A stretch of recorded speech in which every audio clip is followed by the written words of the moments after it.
Hey there, pirates! Welcome aboard the Anime No Mi channel. We first see Shanks at the very beginning of the series, way back in the early episodes, and he already shows up with 3 scars over his left eye. But no one talks about it, no one asks, no one explains. Years later, around chapter 434, he shows up talking to Whitebeard and drops one of those lines everyone remembers to this day. The scar Teach gave me still hurts. Yeah, Shanks talking about Blackbeard as the guy who left a physical mark on him. And the craziest part, he says it with a serious face. Like, Shanks is usually this chill dude, always laughing, drinking sake, but in that moment, his whole vibe changes. His expression turns cold. It's the kind of line Oda throws in that, means something. It's gonna come back one day. And that's when things get interesting. Because if Shanks said it, it carries weight. It's not just a throwaway line. It's not just, oh, we fought and he cut me. I mean, if Shanks lost his arm to a Sea King and never even mentioned it again, but this scar still bothers him, that's telling. Maybe it's more than just a physical wound. Maybe it was the moment he realized Teach wasn't just some regular pirate. I hope for your support to help our crew win, and to do so, you just need to click the thumbs up button, leave a like, and subscribe to the channel. By doing this, you will win an incredible devil fruit, so just comment which fruit you want. We already know Blackbeard is weird. He doesn't sleep,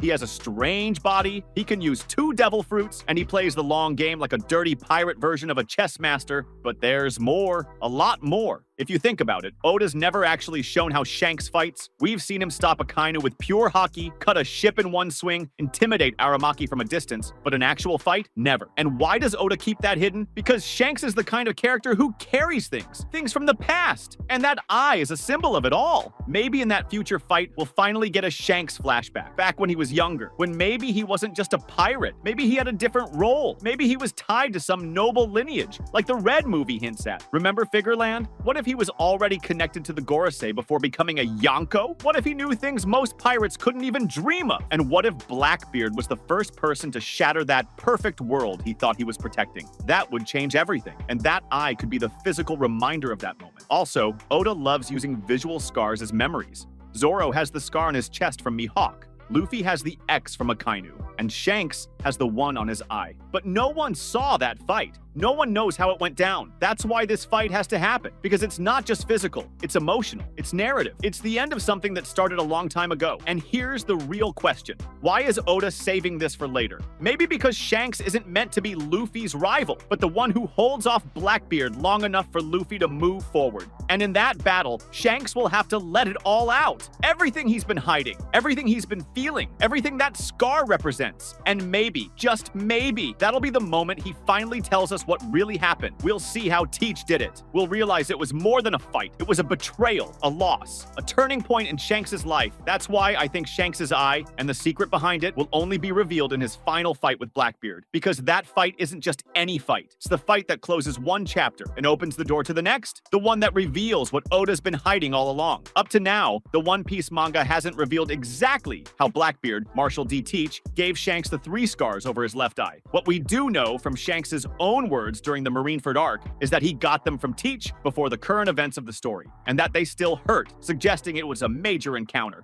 One popular fan theory is that Teach used a clawed weapon to injure Shanks, specifically the 3-bladed weapon we've seen him use in flashbacks and in his fight against Thatch. That would explain the shape of the scars. Another possibility is that the injury happened during an unexpected clash between the two, back when Shanks wasn't a Yonko yet and Teach wasn't well known. That fight might have revealed Teach's hidden strength, even surprising someone as experienced as Shanks. Since Teach has a strange body, it's been mentioned he never sleeps and has an unusual structure, it's possible he already had some abnormal combat abilities or endurance even before getting his devil fruits. Shanks, even before becoming a Yonko, already showed advanced mastery of observation haki. He could detect danger and hostile intent with impressive sensitivity. There are plenty of examples in the story. He predicts and reacts to Eustace Kid's attack before it happens, taking him out instantly. And he senses Luffy in danger at sea when Higuma throws him into the water, even from a distance. These moments suggest his Kenbun Shoku haki was already incredibly refined, maybe even able to glimpse into the future during intense combat. That brings up a really intriguing question.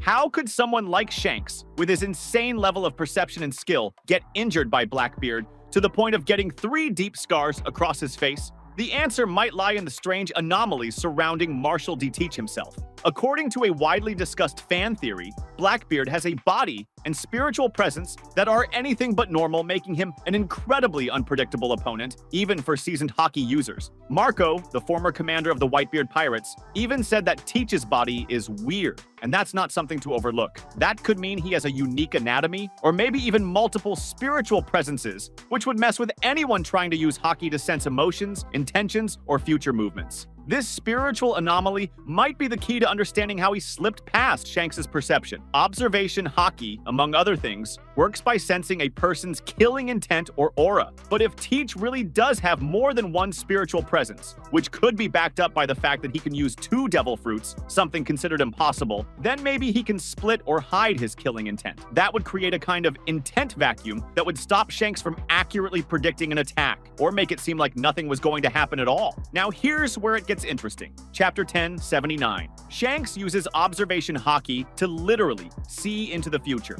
like a full 10 seconds ahead. That's insane. And the way Oda draws it, it feels like he saw everything. The enemy's movement, the outcome, the perfect timing to react. All of it. And that makes you wonder, does his eye have something to do with it? I'm not saying his eye is magical or anything, but maybe that moment with Blackbeard triggered something, or unlocked a kind of perception he didn't have before. Or maybe that was the moment he started obsessively training that specific skill, because he realized just how dangerous Teach really is. Because think about it. If Shanks, of all people, calm, collected, always in control, is seriously worried about Teach, that means the situation is way more serious than anyone realizes. The guy went straight to Whitebeard, another Yonko, just to say, hey, keep an eye on that guy. And the worst part, no one listened to him. What happened next? Ace went after Teach, lost, got captured, Whitebeard had to go after him, and in the end, well, we all know how that turned out. So if there was anyone people should have listened to, it was Shanks. Now imagine if Oda's been saving the secret of Shanks' eye for the final moment, when he and Blackbeard finally face off. I mean, think about it. Shanks was one of the first major characters to show up. He inspired Luffy, gave him the hat, started the whole journey. And Blackbeard? He started out as a weird background guy and slowly turned into the main threat, the guy who literally became a Yonko by force. They're perfect opposites. That was today's content. We hope you liked it and want to share your opinion on the subject. Don't forget to share the video, give it a thumbs up, and I'll see you in the next video. Take care and stay amazing.